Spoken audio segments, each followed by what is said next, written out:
একবার কল্পনা করুন, আমেরিকার ঠিক মাঝখানে দাঁড়িয়ে আছে একটা বিশাল নিঃশব্দ ভবন। এর চারদিকে কাচের কোনো জানালা নেই।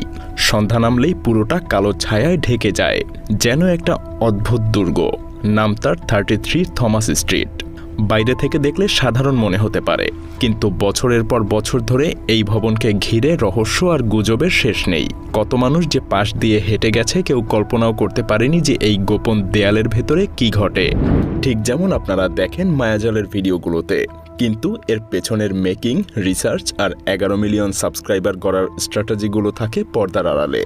গত 9 বছরে শূন্য থেকে এই বিশাল সাম্রাজ্য গড়ার জার্নিতে আমরা যা শিখেছি, সেই সব স্ট্র্যাটেজি আর কমপ্লিট এআই ইন্টিগ্রেশন এই রমজানে আমি শেয়ার করব আপনাদের কয়েকজনের সাথে। বিস্তারিত জানতে ঢুমেরে আসুন ডেসক্রিপশন এবং প্রথম কমেন্টে। তো চলুন এবার ভেদ করি 33 থমাস স্ট্রিটের সেই আসল রহস্য। ঘটনা শুরু হয় শ্রেষ নামের এক তরুণ পরিচালককে নিয়ে। একদিন হঠাৎ সে এই ভবনটার কথা জানতে পারে এবং সে নিজের চোখে এটা দেখার সিদ্ধান্ত নেয়। মেট্রো থেকে নামতেই দূর থেকে ভবনটাকে দেখে থমকে যায়। এত উঁচু, অথচ একটাও জানালা নেই।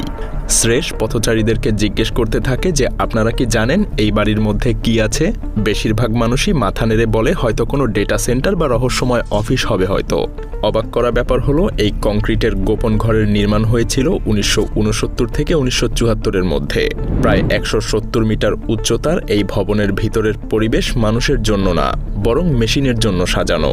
এর স্থপতি এমন ধরনের নির্মাণশৈলী ব্যবহার করেছিলেন যেখানে কংক্রিট আর পাথরের শক্ত রূপকে সবথেকে বেশি গুরুত্ব দেয়া হয় এবং বাতাস চলাচলের জন্য রাখা হয় বড় বড় ফাঁকা। দেয়াল তৈরি করা হয়েছে এমনভাবে যাতে আগুন বা বিস্ফোরণের চাপও সহ্য করতে পারে। আর ভিতরে রয়েছে বিশাল জ্বালানি আর পানির মজুদ, যাতে দুর্যোগে 2 সপ্তাহ পর্যন্ত চলা যায়। শোনা যায় পারমাণবিক বিস্ফোরণেও এর ভেতরের যন্ত্রপাতি চালু থাকতে পারবে। ভাবলেই শিউরে উঠতে হয়। বাইরে থেকে দেখলে ভবনটাকে যেন কোনো ধাতব কম্পিউটার কেস মনে হয়। সারাক্ষণ এর ভেতর থেকে মৃদু গুঞ্জন শোনা যায়, তবে জানালা না থাকায় ভেতরের কোলাহল খুব একটা অনুভব করা যায় না। মজার ব্যাপার হলো, দিনে এটা ধূসর বাদামি পাথরের মতো দেখতে লাগে, আর রাতে শহরের আলো নিভলে এটা পুরোপুরি ছায়ার মধ্যে মিলিয়ে যায়। কেউ এটাকে শিল্পকর্মের মতো মনে করেন, আবার কেউ ভূতরে প্রাসাদ বলে চিৎকার করেন। এই বৈপরীত্যই 33 থমাস স্ট্রিটের রহস্য আরও বাড়িয়ে তোলে। এই ভবনের গোপন ভূমিকা শুরু হয় 1970-এর দশকে। তখন টেলিফোন কলের চাহিদা দ্রুত বাড়ছিল। যুক্তরাষ্ট্রের টেলিকম কোম্পানি AT&Tর লং লাইসেন্স বিভাগ দেশের এক প্রান্ত থেকে অন্য প্রান্তে যোগাযোগ ব্যবস্থা ধরে রাখার দায়িত্বে ছিল।